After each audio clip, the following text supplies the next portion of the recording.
Mahakama Kuu ya Tanzania masjala ndogo ya Kigoma leo Alhamisi Julai 16 imefuta kesi ya kupinga matokeo ya uchaguzi wa jimbo la Kigoma mjini yaliyompa ushindi mbunge wa jimbo hilo kupitia CCM Clayton Chipando maarufu kama Baba Levo. Akitoa uamuzi huo leo Julai 16, Judge Victoria Nongwa anayesikiliza shauri hilo amesema ushahidi uliowasilishwa na walalamikaji haukufikia kiwango cha kuwalazimisha wajibu maombi kuanza kujitetea mbele ya mahakama. Kesi hiyo ya uchaguzi namba 28949 ya mwaka 2025 iliyotokana na uchaguzi mkuu wa Oktoba 29 ilifunguliwa na wananchi wanne waliodai kuwa ni wapiga kura wa jimbo la Kigoma mjini ambao ni Johari Kabulu, Luma Akilimali, Pendo Kombolela na Lumu Mwitu. Walalamikaji walikuwa wakipinga matokeo ya uchaguzi wakidai kuwepo kwa ukiukwaji wa sheria za uchaguzi na kuiomba mahakama ibatilishe ushindi wa Baba Levo. Hata hivyo, baada ya kupitia ushahidi uliowasilishwa,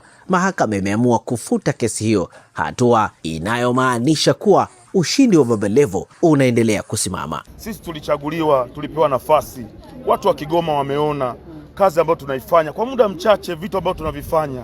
Anatokea mtu anakuja kuzuia hizo baraka ambazo Mwenyezi Mungu amewapa watu wa Kigoma.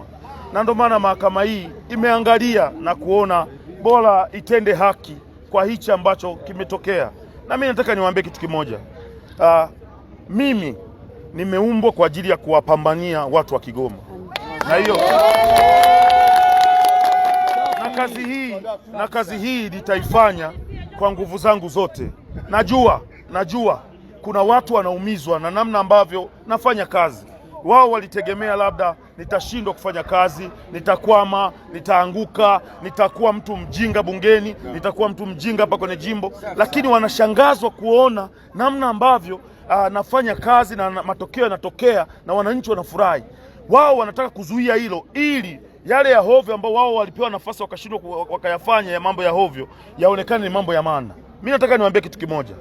Watashuhudia miaka mitano ambayo Baba Levo akiwa na combination ya Dr. Samia Suluhu Hassan, matokeo yatatokea katika jimbo letu la Kigoma mjini. Wasubirie 2030 ili waje tupimane kwamba Baba Levo umepewa miaka mitano, ulifanya hivi na hivi na hivi. Waje baada ya miaka mitano ya uongozi wangu. Lakini hivi kunisumbua, kutaka kesi hii imenigharimu mamilioni ya pesa ambayo hizo pesa nilikuwa nawekeza kwenye kutengeneza madawati ili watoto wetu waweze kukaa. Mwenelewa vizuri. Sasa unachukua hizo pesa unaanza kulipa mawakili kwa ajili waweze kusaidia kukutetea. Kitu ambacho sio kitu kizuri sana. Mimi nataka niwaambie kitu kimoja. Watulie, waone kazi ya Baba Levo katika jimbo la Kigoma mjini. Washuhudie kati ya wale ambao walitangulia na Baba Levo ni nani ambaye ameyafanya yaliyo mema. Chama cha Mapinduzi na viongozi wangu naona wako hapa.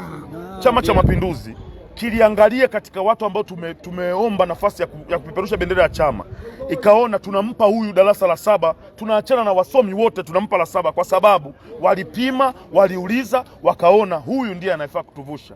Sasa niko katika harakati ya kuonesha utofauti. Watu wanakuja kuniletea vurugu, kuniletea kesi. Mimi namshukuru sana Mwenyezi Mungu na naishukuru mahakama imetenda haki. Waache tufanye kazi, matokeo watayaona. Sio hivyo jamani? I'm so happy. Hii ni Toka Zamani TV News Up-to-Date. Mimi ni Shehani Mzaina. Asante kwa kutuchagua. Usisahau kusubscribe, kulike, lakini pia kutufuata kwenye kurasa zetu za mitandao ya kijamii Facebook, Instagram pamoja na mtandao X kwa jina la